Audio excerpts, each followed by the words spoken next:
Step into past paradise, where history's most iconic faces come alive beyond the statues and textbooks.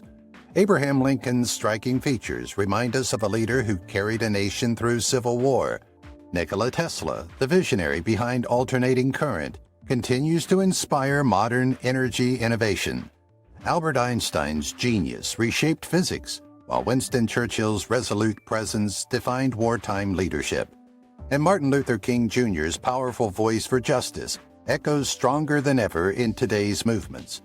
These portraits reveal not just how they looked, but how their legacies still shape the world we live in.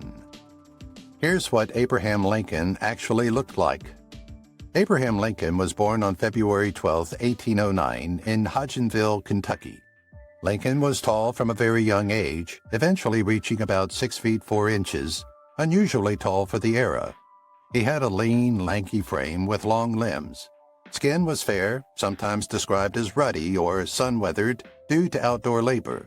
By his 20s, Lincoln had adopted a more upright posture, wearing typical frontier clothes, and his appearance was lawyer-politician. Contemporaries noted his look as serious and reflective, often appearing thoughtful or melancholic, reflecting his early political and personal struggles. He continued growing into his mid-30s, maintaining his frame. Around 1856 to 57, Lincoln grew his iconic beard after advice from an 11-year-old girl, Grace Bedell, who suggested it would improve his appearance. Numerous photographs exist from this era, showing Lincoln as tall, lean, angular, with deep-set eyes and a prominent nose. By his presidency, his face had aged prematurely due to the stresses of the Civil War, which caused lines around the eyes and mouth, a gaunt appearance, and sunken cheeks. He had a full beard without a mustache, and the hair on the sides and back were neatly trimmed. Contemporaries described him as stern but kind, his gaze both intense and thoughtful, a man whose appearance matched his reputation for empathy and intellect. By the time of his assassination, Lincoln's tall, prominent facial features and beard had made him instantly recognizable and iconic in the American memory. Abraham Lincoln died on the 15th of April, 1865. Here's what Nikola Tesla actually looked like. Nikola Tesla was born on July 10, 1856 in Smiljan, Austrian Empire, modern-day Croatia. Tesla was tall and slim from childhood, with a delicate build compared to his brothers. Early sketches and family descriptions note a high forehead, sharp cheekbones, and a pointed chin, giving him an intellectual and somewhat delicate appearance. Dark brown hair in youth, often described as wavy. Eyes were gray-blue and expressive, conveying curiosity and intensity. During his studies at the Austrian Polytechnic in Graz and later work in Budapest and Paris, Tesla's tall, slender frame became more pronounced. Emerging by his 20s, Tesla had a long, narrow face, sharp nose, and high cheekbones. His hands were notably long and dexterous, reflecting his precision in experiments. Usually clean-shaven, with hair neatly combed back in the fashion of the era, photographs from this time show him in formal suits, looking sophisticated and serious. Tesla arrived in New York City in 1884. He was described as over 6 feet tall and keen, with a slight stoop when concentrating on his work. His appearance in photographs was dark hair and sharp angular features, particularly high cheekbones and a prominent nose. Nikola was often dressed in formal suits with a tie, exuding a refined professional appearance, frequently depicted with a serious contemplative look, reflecting his intense focus on invention and experimentation. In the 1890s, photographers show Tesla with immaculately combed hair, a well-groomed mustache, and piercing eyes that many described as almost hypnotic. He is known for wearing a three-piece suit and maintaining a meticulous appearance, even while working in laboratories. By the 1920s, Tesla appeared older, thinner, and more fragile, yet his high cheekbones and piercing eyes remained striking. His hair grayed and receded slightly, and he often kept his mustache trimmed. Tesla died on January 7, 1943, in New York City at 86. Here's what Albert Einstein actually looked like. Albert was born on March 14, 1879 in Ulm, Germany. Einstein was an average-sized child, neither particularly tall nor frail. Round face in childhood, with full cheeks and expressive brown eyes. His forehead was high and he had a straight, small nose. In his teenage years, Einstein grew taller during adolescence, eventually reaching about 5 feet 9 inches as an adult. He was slender but strong, with long limbs, reflecting his active lifestyle. His cheeks became less full and his jawline more defined. His hair started to darken to medium brown. Photographs from his late teens show him with neatly combed hair, wearing school uniforms or formal clothes typical of German students, often photographed with a serious, introspective expression hinting at his analytical mind. In the 1900s, his appearance was lean, average height, and long fingers. Early professional photos show Einstein in formal suits, often with a vest and tie, clean-shaven, and appearing respectable and serious. In his prime scientific years, Einstein was in his late 30s and 40s. His hair began to thin slightly at the temples, and still Albert generally combed neatly. He was frequently serious in scientific settings, but friends describe a warm smile in private. In 1933, Einstein moved to Princeton, USA. At this stage, he was slightly hunched due to age and thin, but was still active. His hair began to turn white and famously unkempt, which became his iconic feature. Albert died on April 18, 1955 in Princeton. He had deep wrinkles, gaunt cheeks, and a pronounced jawline. Here's what Winston Churchill actually looked like. Winston Churchill was born on November 30, 1874 at Blenheim Palace. He had an average height as a child, with a slender build, roundish face with full cheeks as a boy, straight nose, and a small chin. He was described as serious and thoughtful, reflecting his early intelligence and precociousness. Churchill grew taller, eventually about 5 feet 6 inches, stocky in build rather than lanky. He wore a military uniform as a young officer and later formal suits for his early political career. Winston appeared self-assured and determined, though some noted a slightly boyish face in his early 20s. During his early political career in his 20s, he had broad shoulders and a slightly stocky frame. He had a firm jaw, a strong chin, and deep-set eyes, and hair was still brown, sometimes with hints of gray by the late 1920s. Winston was often photographed with a serious, focused look, reflecting political and military responsibilities. By his mid-60s, the World War II years, Churchill had become internationally recognizable. His build was stocky, slightly shorter than average, with broad shoulders and posture slightly stooped due to age. He had a round face, developed jowls, a pronounced nose, and a heavy brow. Lines and wrinkles deepened with age and stress. Winston was often seen with a bowler hat, cigar, and Homburg hat, adding to his iconic image. In the post-war years, Churchill appeared heavier, stocky, and stooped with a fuller face due to age. He had deep wrinkles, sagging skin around the neck, but eyes still sharp and expressive. His hair was mostly white and combed backwards. Photographs show a blend of gravity and warmth, reflecting both his political stature and personal humor. He died on January 24, 1965. Here's what Martin Luther King Jr. actually looked like. Martin Luther King Jr. was born on January 15, 1929 in Atlanta.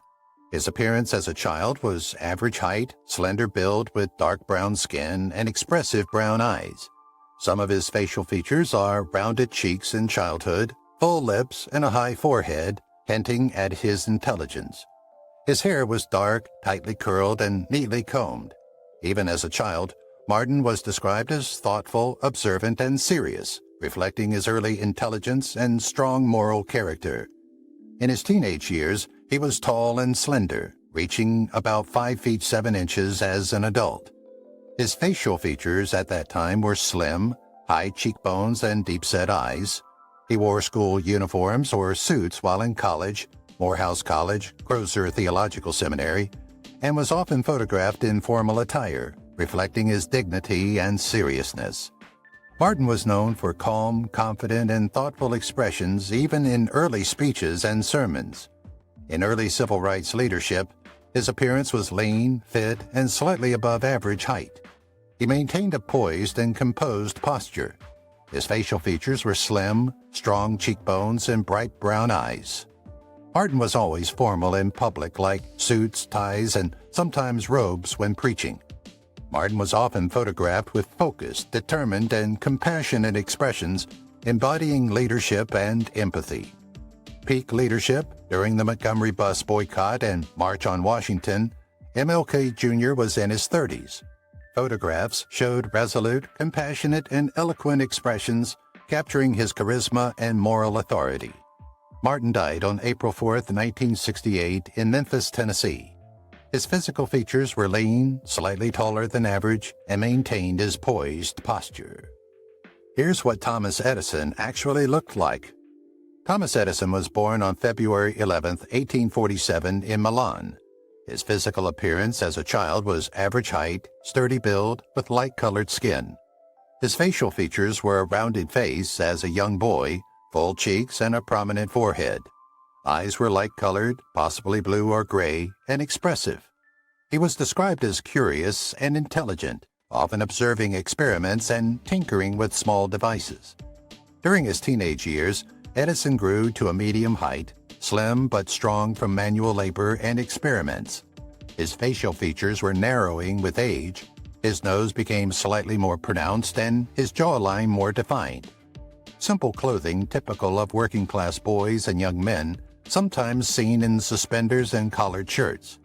Early investor year, in his late 20s, Edison had a medium build, straight posture, and alert demeanor. His facial features were a sharp nose, high cheekbones, and deep-set eyes. His hair was dark brown, with a mustache occasionally in later 1880s portraits. He was often in formal suits or working clothes, depending on context. Prime investor years, he had medium height and a lean to average build, often slightly hunched from long hours in laboratories. His facial structure was long face, strong jawline, and high forehead. He was often seen in formal suits and ties at exhibitions and meetings, contrasting his rough laboratory image. In later years, by his 60s, Edison appeared shorter, slightly stooped, and heavier, reflecting age and lifelong intense work. Deep lines on the forehead and around the eyes, sagging cheeks, prominent nose, and high cheekbones are still visible. His hair was white and thinning, often combed back. A mustache remained a defining feature in many portraits.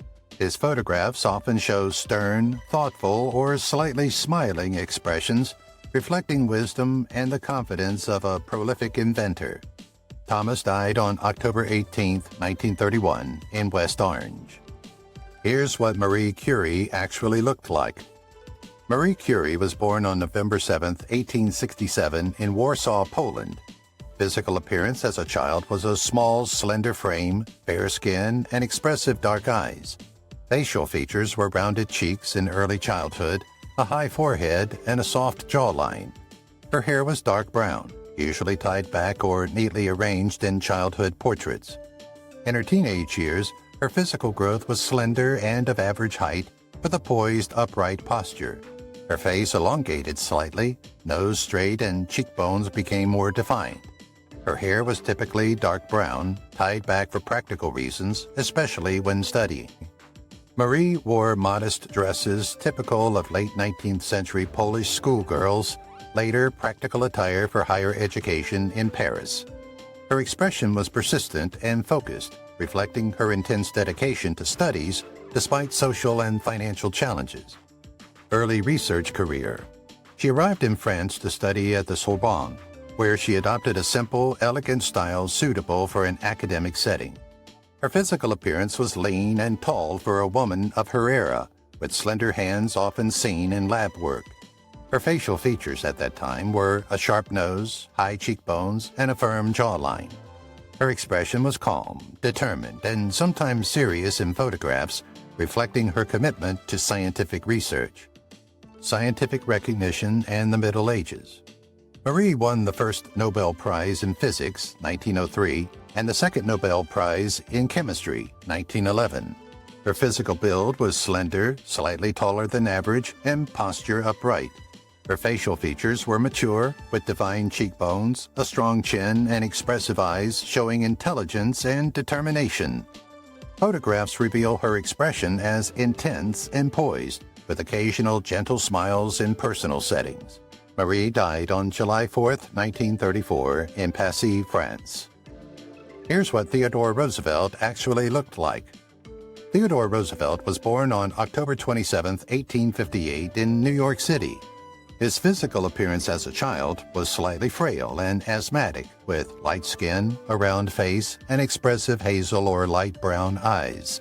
His facial features were chubby cheeks in childhood, a high forehead, a small nose, and a soft jawline. His expression was curious and energetic, though physically weak, and displayed intelligence and a mischievous spirit in family portraits. Teenage and college years. He overcame childhood illnesses to become tall, lean, and muscular. His facial features changed so that the face became more angular, with a defined jawline and strong chin. His expression was confident, determined, and adventurous, while those traits would define his later Rough Rider image. His attire was formal student clothing at Harvard University and occasionally outdoor gear for hunting and physical activity. Early in his political career and public life, his appearance was medium height, sturdy and athletic build, and broad shoulders. His facial features were a strong jaw, prominent nose, high cheekbones, and full mustache in official portraits, often photographed with a serious, determined look, reflecting his political ambition. During his Rough Rider years and military persona, his physical build was muscular, robust, and imposing due to extensive outdoor activity and boxing. His facial features were rugged and expressive, with a prominent nose and strong jawline accentuated by his mustache. Theodore's expression was bold, daring, and energetic, which captured the adventurous spirit of the Spanish-American War cavalry unit he led. Presidential years. His appearance was stout and athletic, with posture slightly stooped in later years due to age and busy schedule. Facial features like a broad face, deep-set eyes, a high forehead, a prominent nose, and a signature walrus mustache. His expression was confident, determined, energetic, and commanding. Theodore died on January 6, 1919. Here's what Benjamin Franklin actually looked like. Some early photos in late life. Benjamin Franklin was born on January 17, 1706, in Boston, and his physical appearance as a child was small and slender, with fair skin typical of colonial New England. His facial features were rounded cheeks, a wide forehead, a small nose, and bright eyes showing curiosity and intelligence. His expression was thoughtful and curious. During his teenage years, he had an average height, a lean build, and was physically healthy and active. His facial features are a narrowing of the face, a more defined jawline, and a prominent nose forming. His expression was confident and energetic, traits evident as he began working as a printer and writer. Middle-aged, he was slightly stocky but not overweight, of medium height with upright posture. His facial features were a long face, a pronounced nose, and a high forehead. Benjamin is often depicted as intelligent, composed, and approachable, reflecting his roles as writer, scientist, and statesman. Later life. By his 70s, Franklin was slender, slightly stooped, and frail from age and years of intense work. His facial features were a high forehead, a prominent nose, and deep-set eyes. His expression was frequently depicted with a gentle smile or wise, thoughtful gaze, embodying his reputation as a sage and statesman. His attire was comfortable, like dark coats, waistcoats, and spectacles, often shown with his signature bifocals in late portraits. Many of the familiar images, including portraits by Joseph Duplessis and later engravings, were made when Franklin was in his 70s. These portray him as frail but dignified, with a calm and wise demeanor, highlighting his intellect and diplomatic experience. Benjamin Franklin died on April 17, 1790, in Philadelphia. Here's what Franklin D. Roosevelt actually looked like. Franklin D. Roosevelt's early childhood facial features were a round face, typical of upper-class Victorian childhood portraits. His hair was often described as blonde to light brown in early photographs, and he wore formally styled children's clothing. This style of clothing was common among wealthy families of the era, including sailor suits and dresses, as boys often wore dresses until they were 6 or 7 years old. Franklin appeared healthy, bright-eyed, and generally well-groomed. Adolescence and golden years. He transitioned to a slimmer, taller frame and began to grow rapidly. His hair darkened towards a medium brown and was kept neatly parted. His face lengthened into the distinct, long, narrow Roosevelt profile. Franklin was known for a look of reserved confidence, matching the disciplined environment of Groton School. There were early indications of his signature Roosevelt smile, which was both warm and controlled. Early in his political career, he was a New York State Senator and Assistant Secretary of the Navy. Franklin was often photographed in naval-inspired suits while at the Navy Department. This is where he began to display his more mature presence, like squared shoulders, a composed facial expression, and a confident gaze. During World War I, frequently shown with military officers, emphasizing a strong, upright stance. Franklin was still fully mobile, and portrait photos show an athletic build, especially before 1921. World War II presidency.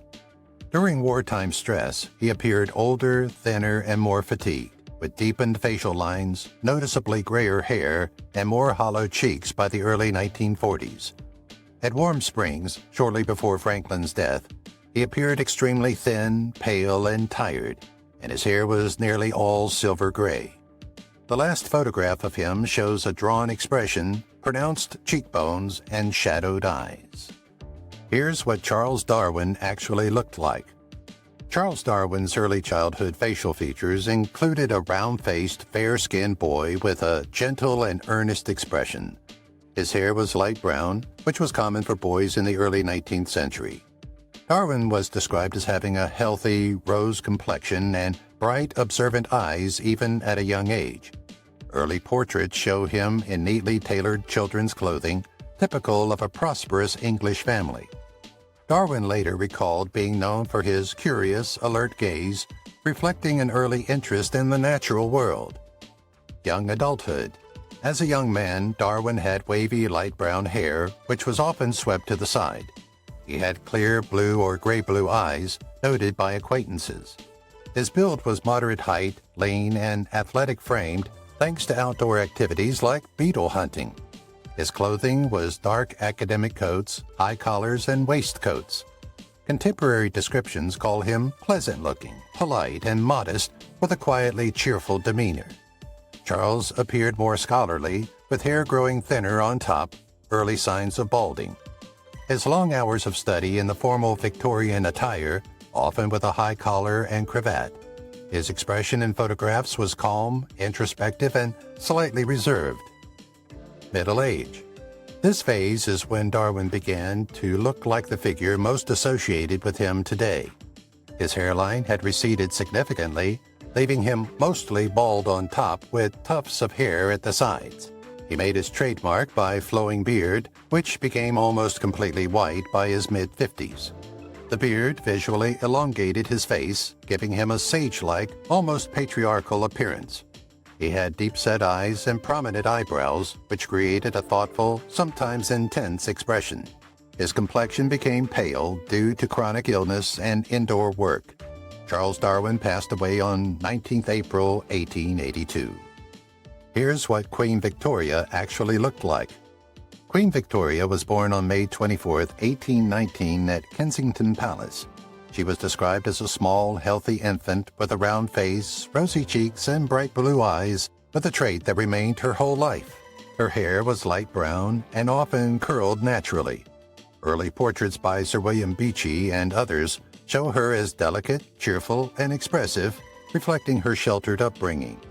In later childhood, she maintained a petite stature, eventually reaching only about 4 feet 11 inches to 5 feet 10 inches, exceptionally short for the period.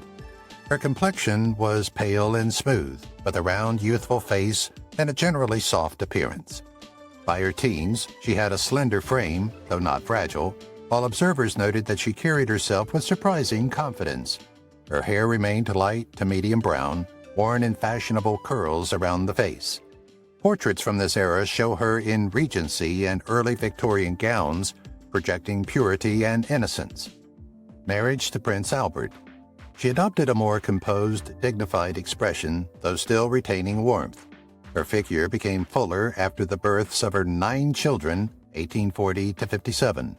Her hair was unusually parted in the center and pulled back in smooth, tidy arrangements, sometimes in braided coils. Her facial features remained soft, but her expression grew more serious as responsibilities increased. Portraits emphasize her transition from a romantic young queen to a motherly, stable figure. Late reign. In her later years, Victoria appeared heavier, with a broad torso and fuller face. Her eyes, though often weary, remained strikingly blue and one of her most frequently remarked upon features. Her cheeks became soft and rounded, and her mouth often settled into a dignified but solemn line. Her clothing continued to follow strict mourning tradition, including heavy black silks, veils, and ornate caps. Photographs from this era highlight her white hair and deep facial lines. She died on 22 January 1901. Here's what Napoleon III actually looked like. Napoleon III was born on April 20, 1808, in Paris. As a child, he had a round face, a light complexion, and straight brown hair. His eyes were described as gray-blue, a Bonaparte family trait. He was noted as somewhat delicate in health, giving him a softer, quieter appearance than his more robust relatives. Early portraits show him as handsome and refined with a calm demeanor. Exiled teenage years. During long years in exile, Switzerland, Italy, he developed into a slim and elegant young man. Napoleon III maintained his hair, and his facial features sharpened, like his prominent nose, defined cheekbones, and smooth complexion. Contemporaries described him as reserved, somewhat melancholic, and intellectual in appearance. He often dressed in European civilian styles, simple coats, cravats, and tailored trousers. Rise to power. Now in his late 30s to 40s, he displayed a smooth, elongated face and piercing light eyes. He wore the iconic mustache and goatee that defined Second Empire fashion. His hair was dark but began to recede, especially at the temples. Napoleon III maintained a calm, controlled expression in photographs, projecting reliability and political seriousness. Napoleon III typically wore military-style uniforms or formal coats, emphasizing authority and continuity with Napoleonic imagery. Later reign. In the last years of his rule, chronic health problems, especially a painful condition, affected his appearance noticeably. His face grew paler and more tired, with visible lines around the eyes and mouth. Portraits from this period suggest a man under intense political and physical stress. Exile in England. After defeat in the Franco-Prussian War, he lived in exile in England. Napoleon III appeared older than his years, weakened by illness and surgery. His face became more gaunt, with deeper lines and a weary, sorrowful expression. Photographs and sketches show him as a frail, reflective figure, far from the imperial image of earlier decades. Napoleon III died in 1873 with his once strong features visibly softened and aged. Here's what Sigmund Freud actually looked like. Sigmund Freud was born on May 6, 1856 in Freiburg, now Pribor, Czech Republic. As a child, Freud had a slim face, dark hair, and large, intelligent eyes that were often described as dark brown. Early descriptions note a serious, observant expression, even at a young age. His complexion was fair with a slight olive tone, reflecting his Jewish Moravian heritage. As a teenager in Vienna, he was slender with thick, wavy dark hair and a somewhat delicate build, wearing typical middle-class student clothing of the era. At the University of Vienna, Freud developed a more mature, academic appearance. A thicker mustache began to appear in his 20s, and his hair remained dark and parted neatly. He was of thin to medium build, often formally dressed in dark suits and stiff collars. Photographers show him with a serious, highly focused look, typical of a medical student engrossed in research. By his mid-20s, he consistently wore a full mustache, which became one of his early trademarks. Early in his professional career, in this period, he began transitioning into the classic image known today. Freud's hair was still dark, but began to show early traces of gray at the temples. The thick mustache remained, though he had not yet adopted a beard. His eyes took on the characteristic, penetrating, analytical gaze often noted by patients and colleagues. His face grew more angular, giving him a serious and professional look. His clothing remained formal, like dark frock coats and high stiff collars, reflecting Viennese professional fashion. Later in his career, by the 1920s, his beard had turned white or silver gray, giving him a distinguished elder statesman look. His hair also became white and thinner, though he maintained careful grooming. His expression became more somber and lined, reflecting intense work, personal loss, and deteriorating health. His dark, deep-set eyes remained sharp, often described as both intense and compassionate. During his last year, Freud appeared frail, having endured multiple surgeries for jaw cancer. His face became thinner, his jawline altered by medical devices and procedures. Even in physical decline, he maintained a dignified presence, well-dressed, erect when seated, and intellectually engaged. Freud died in 1939, still visually identifiable as the intellectual figure who shaped modern psychology. Here's what Pablo Picasso actually looked like. Pablo Picasso was born on October 25, 1881, in Malaga. As a child, he had a round face, dark eyes, and thick hair. Early photographs show him as a serious, observant boy with a slightly intense gaze. His build was slim, with a somewhat delicate frame. Dressed in the customary formal children's wear of late 19th century Spain, with collared shirts, jackets, and neatly combed hair. In his early 20s, Picasso had a markedly bohemian look, like longer, unkempt dark hair, a clean-shaven face, and sharp cheekbones with deep-set eyes, conveying both melancholy and energy. Pablo frequently wore dark coats, scarves, and high collars, typical of Montmartre artists. Photographs from the Bateau Lavoir period show him with a restless, youthful expression, lean, stylish, and artistic. Middle age. By his 40s, Picasso had developed the recognizable look seen in many mid-career photos, like hair graying, especially at the temples. His face broadened and became more expressive. He looked confident, witty, and commanding. His eyes remained sharp and intense, while his friends described them as burning or cunning and lively.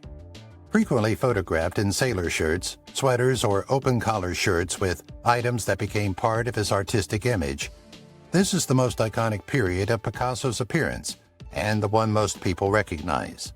By his 60s and 70s, Picasso was fully bald on top, with white or silver hair remaining at the sides, and a face deeply lined but lively. His eyes stayed extremely expressive with dark, intense, playful, and sometimes severe looks. Frequently photographed in light clothing in his studios in Vallauris and the south of France, showing a body still surprisingly solid and muscular for his age. In final years, his face grew more lined and his cheeks slightly sunken, but his eyes remained lively and piercing, a trait noted up to his death. Skin tone remained light olive, accentuated by Mediterranean sun exposure. Physically, he appeared older, but still energetic, often photographed painting, sculpting, or laughing with friends. Pablo died on 8th April 1973. Here's what Ernest Hemingway actually looked like. Ernest Hemingway was born on July 21, 1899, in Oak Park, Illinois. As a child, Hemingway had a round, boyish face, a fair complexion, and light brown hair that was neatly parted. His build was slim, healthy, and slightly athletic due to outdoor activities encouraged by his father. Photographs show him as a polite-looking Midwestern boy, clean-cut and youthful. In his late teens, his face began to lengthen, developing the strong jawline that would define his early adulthood. Ernest's hair remained brown and thick, styled conservatively. He appeared more robust, with broad shoulders from sports like boxing and football. His expression in early photos shows a blend of confidence and youthful enthusiasm. After World War I, after serving as an ambulance driver and being wounded in Italy, Hemingway appeared more serious and hardened. Facial features sharpened like a prominent jaw, a straight, strong nose, and intense gray-blue eyes. Photographs from this period show a man with a stoic, slightly brooding expressions shaped by trauma and adventure. World War II. By the 1940s, Hemingway's most iconic visual characteristics appeared: a full white beard, thick mustache, and close-cropped graying hair. Hemingway's beard began as a mixture of salt and pepper and gradually turned completely white by the early 1950s. His face became deeply lined, reflecting age, sun exposure, and physical hardships. His build was heavy-chested, strong, and somewhat bulky, and described as barrel-chested. His clothing was casual and functional, like fishing shirts, wool sweaters, and safari jackets during the Finca Vigia years. By the late 1950s, Hemingway appeared older than his age due to illness and injuries. His facial features included deep wrinkles, thinner cheeks, and a more solemn, introspective appearance. He died on 2 July 1961. Here's what George Washington Carver actually looked like. George Washington Carver was born in 1864 or 1865, though the exact date is unknown. Very few childhood images exist, but contemporary descriptions and early adulthood photos suggest he was small and slender with dark brown skin, curly hair, and large expressive dark eyes. As a frail child who suffered frequent illness, he developed a gentle, quiet demeanor that people recalled throughout his life. Clothing would have been simple and work-worn, provided by Moses and Susan Carver, who raised him after slavery. Late teens. By the time Carver began attending various schools, he was described as slender and lightly built, with a narrow face and prominent cheekbones. By his early 20s, he had short hair and often dressed neatly despite poverty, preferring dark jackets, high collars, and simple ties. Several classmates noted he carried himself with a dignified, polite posture, appearing older than his years due to maturity and seriousness. At Simpson College and later the Iowa Agricultural College, Carver presented a refined intellectual appearance with well-groomed hair, short and slightly wavy. Photographs from this era show him with a calm, observant expression, often serious but gentle, with eyes that conveyed curiosity and kindness. Later in life, by his 60s, Carver's hair had turned almost completely white, including his mustache. His face became more deeply lined, especially around the eyes and mouth, but still carried a kind, welcoming expression. Typically photographed in dark, formal suits, he was always carefully pressed, and he favored pocket watches, ties, and wing-collar shirts. His overall appearance conveys dignity, humility, and quiet strength. In his late 70s, Carver appeared frail, though still active in the lab and classroom. He died on the 5th of January, 1943. Here's what Louis Pasteur actually looked like. Louis Pasteur was born on December 27, 1822 in Dole, France. As a child, Pasteur had a slender build, a fair complexion, and light brown hair. His facial features were round cheeks, a soft jawline, and bright, inquisitive eyes, reflecting his early curiosity and attentiveness. Contemporary descriptions portray him as serious and studious, often absorbed in observation or drawing. Early career. By his mid-20s, Pasteur developed the appearance of a classic 19th century scientist, like a straight nose, high cheekbones, and pale complexion. His build was lean and upright, reflecting long hours in the laboratory and modest physical activity. His clothing was tailored suits, waistcoats, and jackets, reflecting professional respectability. Middle career. Pasteur's most productive scientific period coincided with the development of his recognizable appearance, like hair turning gray at the temples, gradually becoming more pronounced. Later career. By the 1880s, Pasteur was widely recognized for rabies vaccine research and public achievements. His hair was mostly gray to white, neatly combed backwards. His facial features were a high forehead, a narrow and pointed chin, wrinkled around the eyes and mouth, reflecting aging and decades of meticulous work. Contemporary photos highlighted his serene yet kind yet authoritative demeanor mirrored in his face. In his final years, Louis Pasteur died on September 28, 1895. At that time, his hair was white, his face deeply lined, and his build was frail, slightly stooped, yet retaining a dignified presence. Here's what Mark Twain actually looked like. Mark Twain was born on November 30, 1835. Contemporary descriptions and later recollections describe him as slender and wiry, with a light complexion, light brown hair, and blue-gray eyes. He had a sharp, angular face, even from youth, with a slightly pointed chin. As a boy living near the Mississippi River, he would have worn simple frontier clothing like loose shirts, trousers, and suspenders, and sometimes gone barefoot. Eyewitnesses recalled him as energetic, curious, and mischievous, with a face that reflected humor even at a young age. As a young man in early adulthood, Twain developed a lean but strong build shaped by hard work and river life. He was often photographed as clean-shaven in this period, and facial hair came later. His features became more striking, like prominent cheekbones, a sharp nose, and intense blue-gray eyes with a mischievous sparkle. Twain was known to dress neatly like vets, with white shirts, dark jackets, and professional attire for a printer or riverboat pilot. Associates described him as handsome, charismatic, and physically confident, with a voice and face that commanded attention. Mature career. Twain entered his 50s with the appearance most people associate with him. His hair is turning white, he still thinks and weighs, and his face has deep-set wrinkles with a combination of humor and wisdom in his gaze. Later life. This is the version of Twain in most textbooks and famous photographs, like his hair turned pure white and his face had a firm jaw and slightly sagging cheeks. His build was slightly stooped with age, thinner, and somewhat frail, but he still carried a strong presence. Twain was almost always photographed in the white suit. His appearance matched the image of the thoughtful American sage. Twain died on April 21, 1910, leaving behind one of the most recognizable appearances in American literary history. Here's what Alexander Graham Bell actually looked like. Alexander Graham Bell was born on March 3, 1847 in Edinburgh. As a child nicknamed Alec, Bell had fair skin, dark brown hair, soft facial features, and a rounded boyish face. His build was slender and slightly tall for his age. His hair as a teenager grew wavy and thick, often parted neatly. His clothing was British middle-class attire with collared shirts and jackets.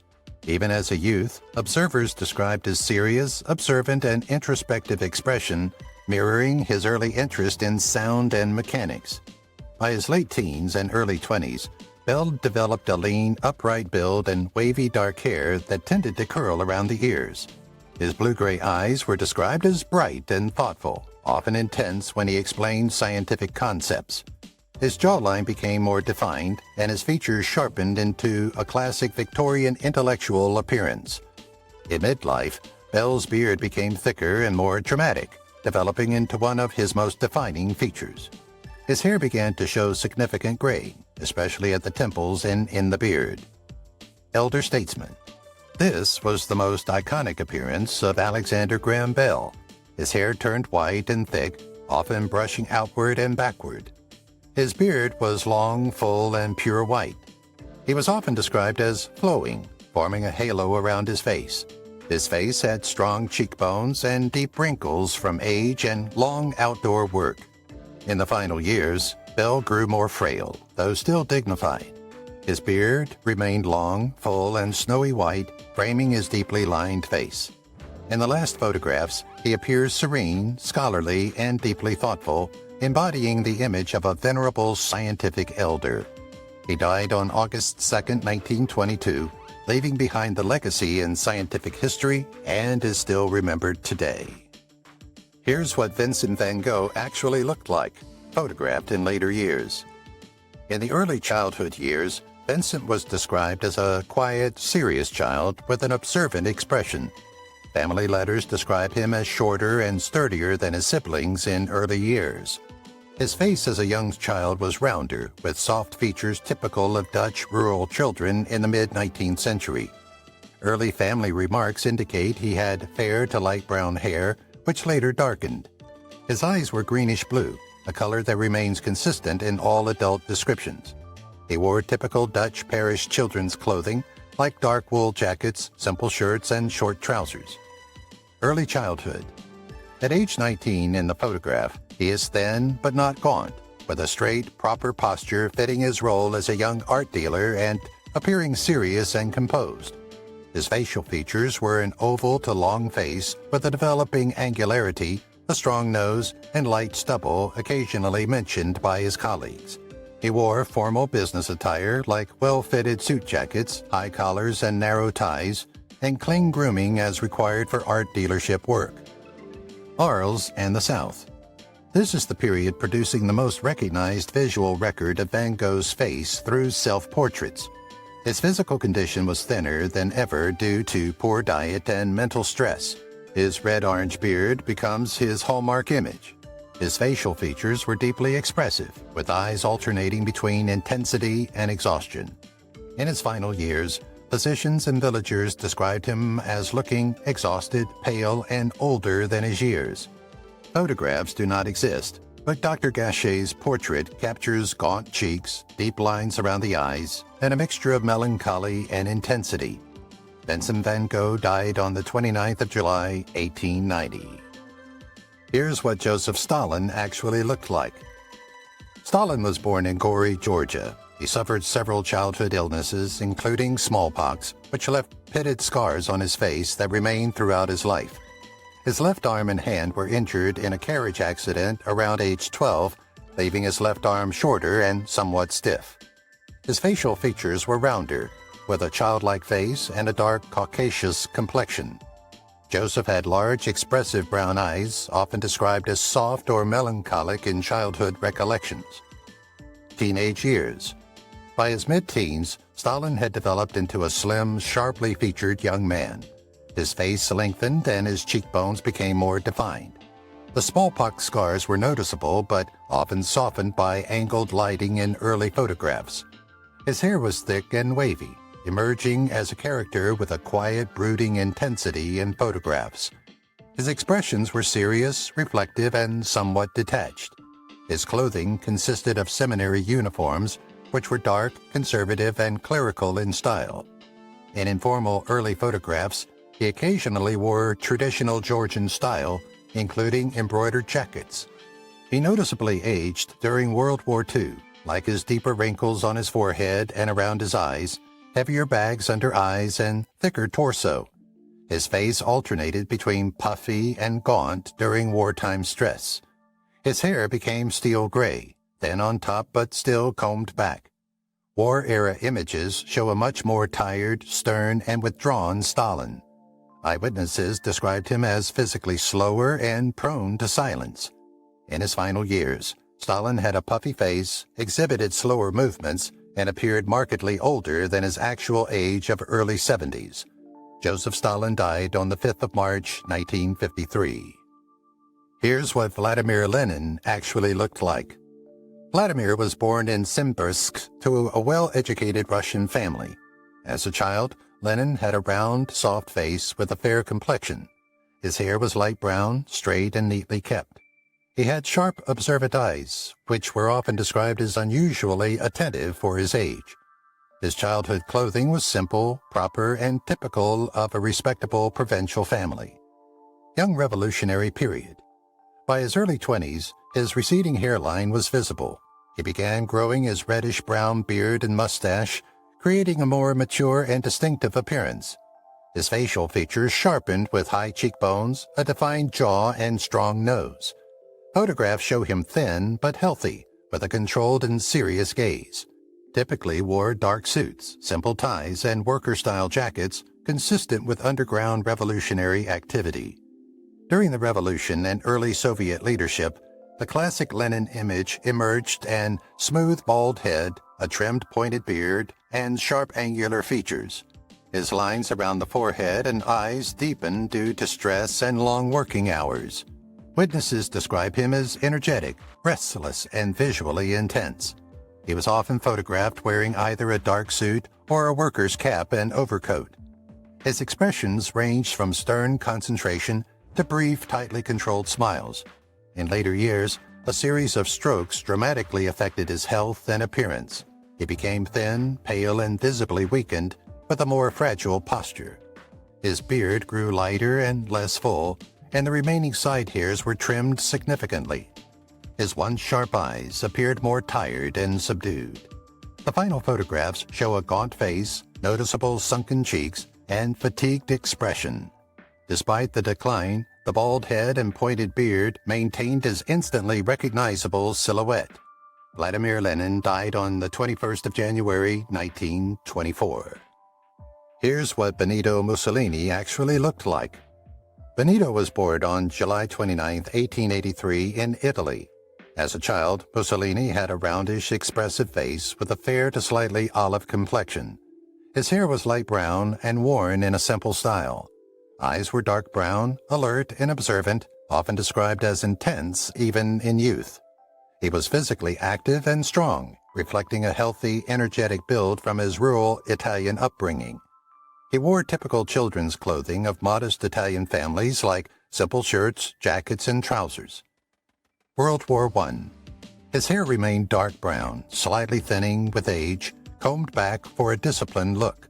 His facial expression increasingly stern and determined, reflecting military service and early leadership roles. His posture was upright and confident, projecting authority. Photographs from this period show a man with defined cheekbones, a prominent nose, and a commanding gaze.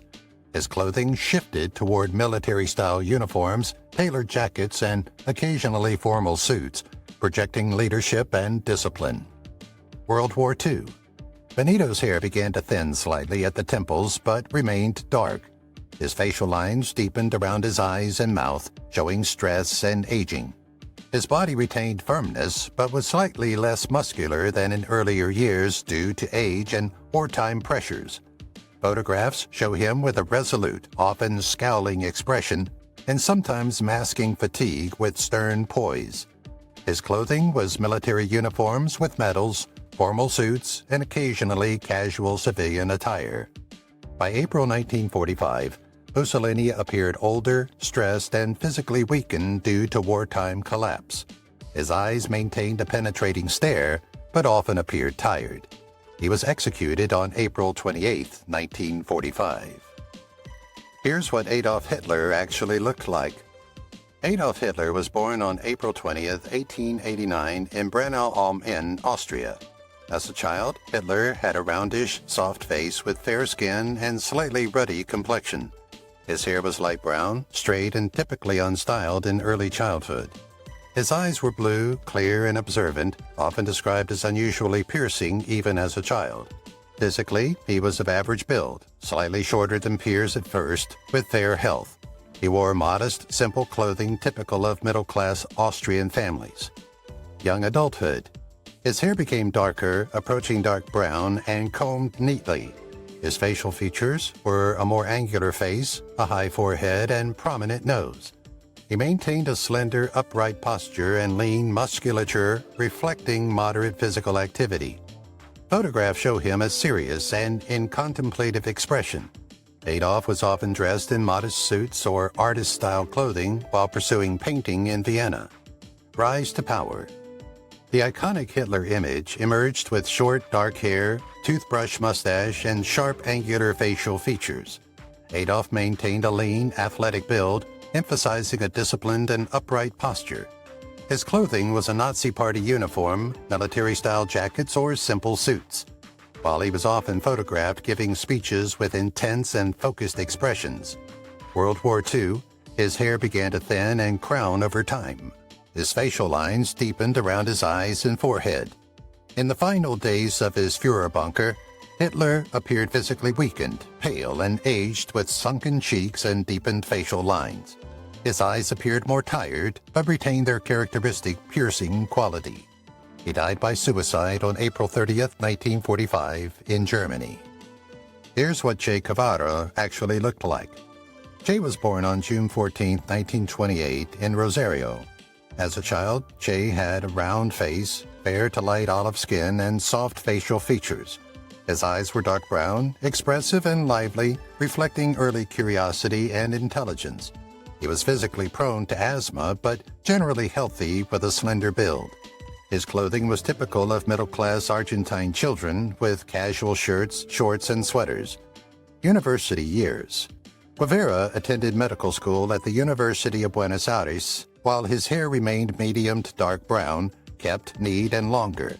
His lean, slightly muscular build was a result of his regular physical activity and participation in sports. His facial features sharpened, like prominent cheekbones, narrow chin, and piercing dark eyes. He was often photographed in student attire, including shirts, jackets, and ties for formal occasions. Cuban leadership.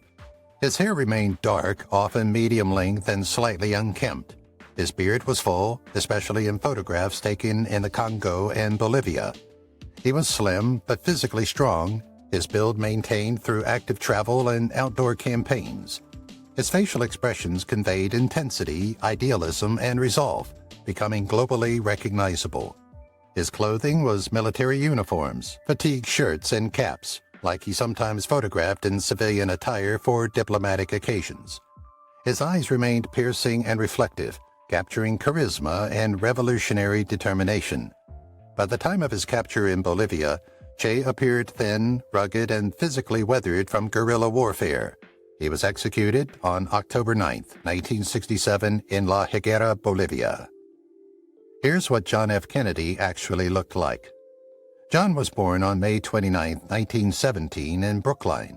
As a child, Kennedy had a round, cherubic face with fair skin, sometimes slightly ruddy from outdoor play. His hair was light brown, soft and wavy. His clothing was typical of wealthy Bostonian families, like neatly pressed shirts, jackets, shorts, and sailor suits common for boys of affluent families at the time. In World War II, his hair was slightly darker, combed in a conservative style. His athletic frame was maintained through Navy service, like lean and strong posture. His facial features became more angular, with subtle signs of stress from wartime experiences.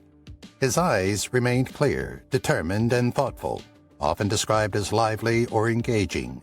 John was typically seen in a Navy uniform or formal civilian suits during political campaigns. His expression conveyed confidence, charisma, and approachability.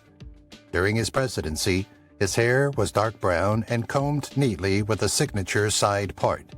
His height was approximately 6 feet, with a slender but upright, graceful posture.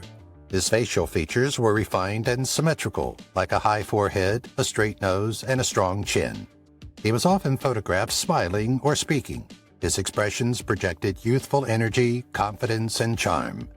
Some clothing included dark tailored suits and ties, as well as occasionally casual attire for public appearances.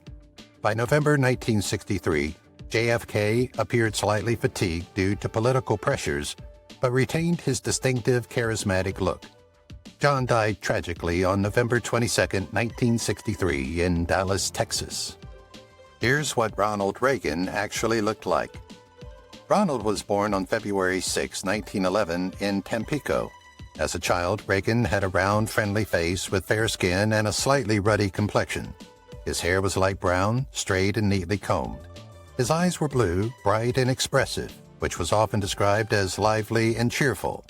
He was physically healthy, with a slightly slender build as a child, with good coordination and athletic ability. Ronald typically wore early 20th century American children's clothing, like shirts, knickers, and jackets, often reflecting middle-class modesty. Ronald grew taller, developing a slim and athletic frame, and his hair was darkened slightly to medium brown and kept tidy. His facial features were elongated, like a high forehead, straight nose, and slightly pronounced jawline. His eyes retained their bright, expressive quality, often showing charm and confidence. His clothing was typical of school uniforms, casual attire for sports, and occasional formal wear for family events. During his presidency years, his hair became noticeably gray to silver, often neatly styled and combed backwards. His facial lines deepened, and his forehead and the areas around his eyes and mouth showed age, but complemented his characteristic warmth. His build was slightly less muscular, but still upright and dignified. His expressions were reflected with confidence, charm, and poise, frequently smiling in public appearances. Ronald's eye remained bright and expressive, often conveying reassurance and charisma. He died on June 5, 2004, at the age of 93 after a long battle with Alzheimer's disease. Here's what Malcolm X actually looked like. Malcolm X was born on May 19, 1925 in Omaha, Nebraska. As a child, Malcolm X had a round, slightly oval face, medium brown skin, and soft facial features. His hair was dark brown to black and naturally curly. His clothing was typical of working-class American children, like simple shirts, trousers, and jackets. His height was approximately 5 feet 10 inches, with a slender but muscular build maintained through physical labor and sports. His hair remained short and dark, while he was often clean-shaven in early adulthood. Early in his activism, his hair was kept very short. Later photographs occasionally show a neatly trimmed goatee or mustache. His build remained slim, upright, and strong, reflecting a disciplined lifestyle and public speaking engagements. Pilgrimage and later years. Slightly lighter skin tone from travel and hair kept short and neat. His eyes remained alert and expressive and reflective, showing a more contemplative side after his Hajj pilgrimage. His posture was slim and upright. His clothing included suits, traditional Islamic clothes, and occasional casual attire. His public appearances show him as both approachable and authoritative. By the time of his assassination, Malcolm X appeared lean, tall, and strong, with angular facial features and piercing dark eyes. His hair was short and neatly groomed, and sometimes he had slight facial hair. His expression was serious and focused, reflecting his unwavering dedication to activism. He was executed on February 21, 1965, in New York City. Here's what Rosa Parks actually looked like. Rosa Parks was born on February 4, 1913, in Tuskegee, Alabama. As a child, Rosa Parks had a round, soft face, medium brown complexion, and gentle facial features. Her hair was dark brown, thick, and naturally curly, which was usually styled in simple braids or tied neatly. Her eyes were dark brown, observant, and calm, giving her a quiet, thoughtful presence even at a young age. Her clothing was simple and homemade, typical of rural African-American families in early 20th century Alabama. Rosa began developing a more oval facial shape with higher cheekbones and a defined nose. Her hair remained dark and curly, often kept close to the head or braided. Her body remained slim and petite, with a modest height around 5 feet 3 inches. Her expression is often described as quiet, serious, and introspective. Rosa's clothing included plain dresses and skirts, often sewn by family members, which were always neat and well maintained. Later in her activism, Rosa's hair grayed gradually, often kept in braided or pinned-up styles, sometimes covered with scarves. She continued wearing eyeglasses, often larger frames, in later decades. Rosa's face grew more angular with age, showing fine lines that reflected years of stress and activism. She maintained a slender, dignified posture throughout life. Her clothing included formal suits, dresses, and coats for public events, while her style remained conservative and elegant. In later photos, her expressions displayed wisdom, resilience, and calm resolve. During her final years, her hair turned silver gray, typically styled neatly or covered with simple scarves, and she continued wearing glasses. She died on October 24, 2005, in Michigan. Here's what Albert Schweitzer actually looked like. Albert Schweitzer was born on January 14, 1875, in Kaisersberg, Alsace. As a child, Schweitzer had a round, fair face with light skin typical of Alsatian families. His clothing was typical of late 19th century rural and clerical families, like simple shirts, trousers, and jackets, often neat and conservatively styled. In young adulthood, Albert grew to a height of about 6 feet, with a lean, scholarly build. His hair was medium brown, parted neatly and kept relatively short. His facial features sharpened, a high forehead, a straight nose, and a defined chin. His eyes appeared focused, intelligent, and quietly intense, with an expression noted by colleagues. His wardrobe included dark academic shirts, white shirts, clerical collars, and formal attire for organ performances. His early career and development. His appearance became more mature and distinguished, with a high forehead and angular jawline. Albert began adopting his characteristic mustache, which remained for the rest of his life. During early training, his clothing included clerical attire, dark suits, and occasionally traditional European medical coats. Later in life, Albert's hair completely became white, grown longer and swept back, giving him a wise elder statesman appearance. He conveyed an aura of moral seriousness, compassion, and intellectual authority. By the early 1960s, his hair started thinning, but was still white and swept back. His face appeared deeply lined, with sagging cheeks and a thin jawline. His eyes were soft but tired, retaining the gentle, contemplative expression that characterized his life. His physique was frail, but still had an unmistakable dignity. Albert died on September 4, 1965, in Gabon. Here's what Franklin Pierce actually looked like. Franklin was born on November 23, 1804, in Hillsborough, New Hampshire. As a young child, Franklin Pierce had a round face with light, smooth skin and soft features. His hair was light brown, straight, and kept short, reflecting the childhood styles of early 19th century New England. His build was slender and healthy, typical of a farm-bred New England boy. He wore simple, homemade early American clothing like shirts, trousers, and jackets. In later years, his hair began to show graying, especially at the temples, but remained thick and styled in his characteristic sweeping fashion. His face grew more lined, showing the effects of aging, alcoholism, and personal sorrow. His eyes retained their blue-gray color, but often appeared tired or melancholy. His build remained slender but became somewhat frailer with age. His clothing remained formal like dark suits, waistcoats, and simple ties. Despite aging, he retained much of the refinement and dignity that had long defined his public image. In his final months, Pierce appeared thinner, paler, and physically weaker. His hair was mostly gray but still swept back, echoing his earlier style. His face was heavily lined and cheeks were slightly sunken with sorrowful eyes. Franklin died on October 8, 1869, in Concord, New Hampshire.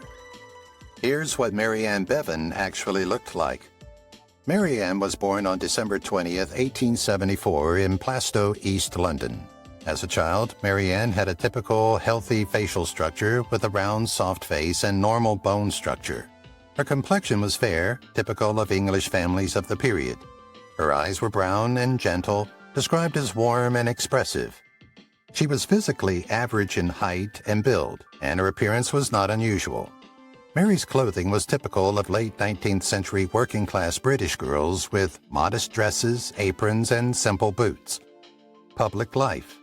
During this period, Mary Ann's acromegaly became fully pronounced, creating her most well-known appearance like a massively enlarged jaw and chin, a pronounced brow ridge, and deep-set eyes. Mary maintained a tall, strong, broad build due to effects of the disease. Mary was often photographed wearing simple dresses, aprons, and working-class clothing, though circus and sideshow images sometimes styled her more dramatically. Despite labels used by sideshows, her eyes remained gentle and expressive, hinting at her earlier appearance. She carried herself with dignity despite exploitation and public scrutiny. In the final months, her face was heavily lined, her jaw was pronounced, and her limbs were enlarged due to long-term acromegaly. Her eyes retained a soft, weary expression. Mary Ann died on December 26, 1933, in London. Thanks for watching Past Paradise, where Hollywood legends come home. If you enjoyed today's look into Here's What 33 Historical Figures Actually Looked Like, don't forget to like, subscribe, and hit that bell. Got a story or star you want next? Drop it in the comments. Until then, keep the nostalgia alive, only on Past Paradise. If you've watched the video till here, that means you've enjoyed the video. Subscribe. Don't forget to turn on the notifications bell icon